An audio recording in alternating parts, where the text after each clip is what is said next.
Folks, this video is starting a little different. We're actually just airing these tires up and we're heading straight to Jason's. We're gonna work some cattle today.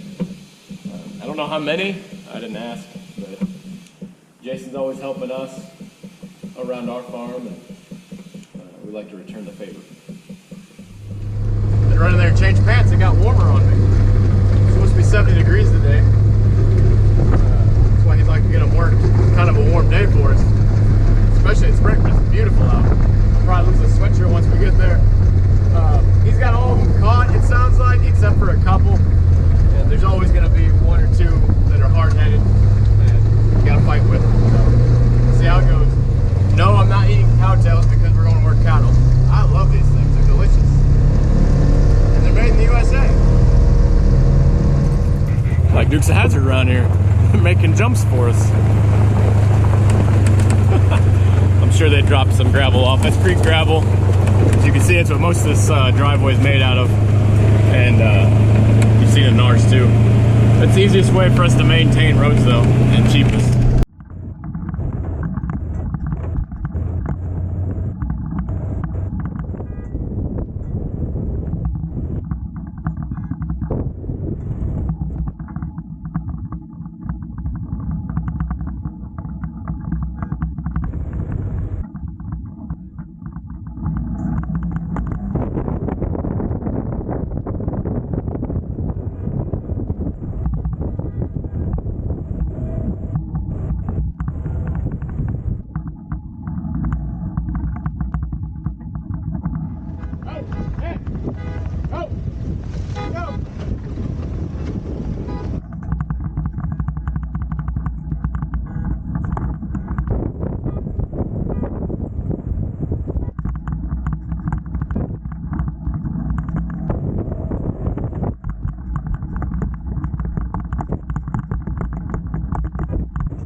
What do those vaccines do?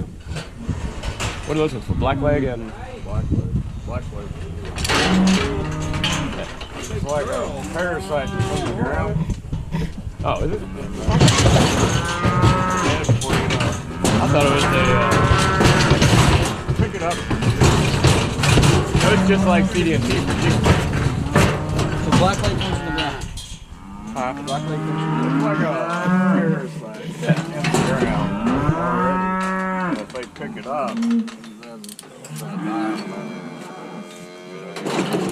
Really? Turn their leg back. Turn it on. air pocket. I was just wondering if it's black. That's the only way you can. I mean, that's a disease. Yeah. Oh, I just, like I said, I thought a blackleg was like an illness. So I guess it's more like. Not really. No, that's what I'm saying. I thought it was an illness. So it's more like coccidia.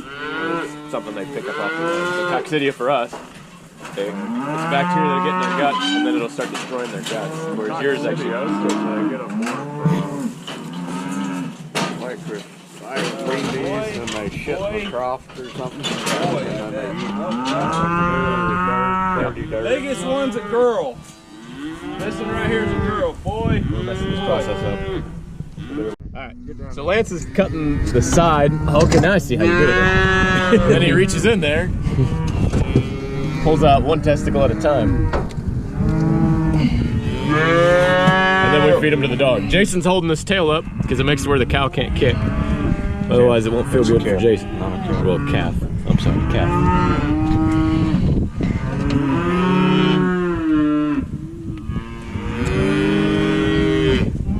Problem solved. Yeah, that's just iodine spray and keeps them from getting an infection. Alright, so that's all done. We are heading back to our farm. Jason and them help us a lot. You'll probably see Jason on the channel more than anybody, just because we're generally helping each other, but Lance and all of them will help each other out. You see Mike a lot too. It's a good community to live in. I think if more people had that community, there'd be a lot less problems in the world. We're gonna get back to the farm and knock some other little projects out, and then hang out with the family. Let me go ahead and fire up the power washer real quick. We'll get the tractor all cleaned up. It doesn't really get all that dirty, except for when you get to some wet spots. We had 2 spots that I need to do, but they were too wet. So we need to do those 2 spots when it's all said and done with manure, and then obviously the spot that we did not spread manure in, we need to do that too. Like I said, you can see easily how deep we've been going, you know, right around that 1 to 2 inch range, and that is exactly what we were looking for. That will work out very well. Let's go ahead and get this all cleaned up.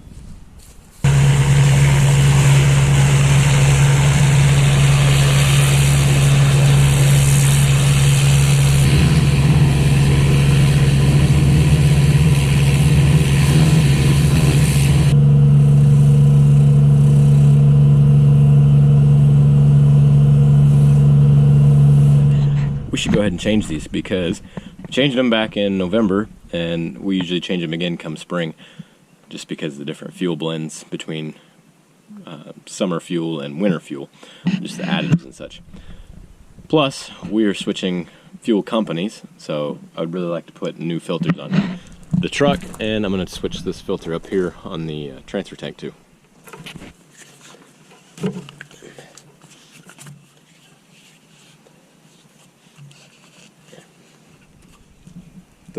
The filter itself is clean on the inside, but all around that edge, nothing but dirt and road debris. It's like that on the other filter too. So good that it keeps them out though.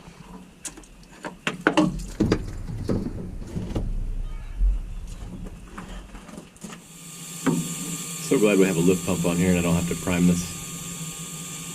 Waste it.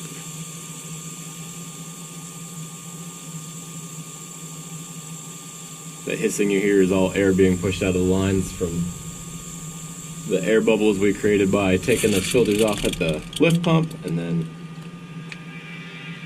by taking the filter off right here too. Alright, that's pretty well done.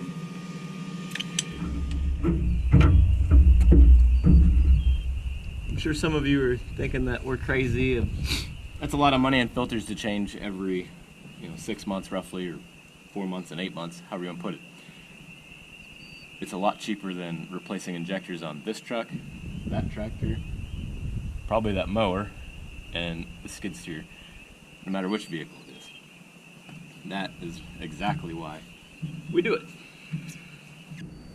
So yeah, it's far cheaper to do that than it is the others. And then the reason we run cat filters is 2 reasons. 1, they're made in the USA. 2, they're actually cheaper than buying the GM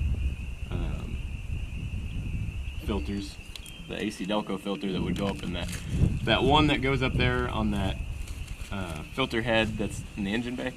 That one filter from GM is more expensive, or even from Napa or whoever, is more expensive than me buying those 3 cat filters. And that one from GM that goes on that factory filter head, that only filters down to 7 microns. These cat filters do 1 micron each, so you got 1 micron back here, 1 micron up there. So the chances of anything getting to my injectors or my CP3 and stuff like that is almost none. And that makes me feel a lot better.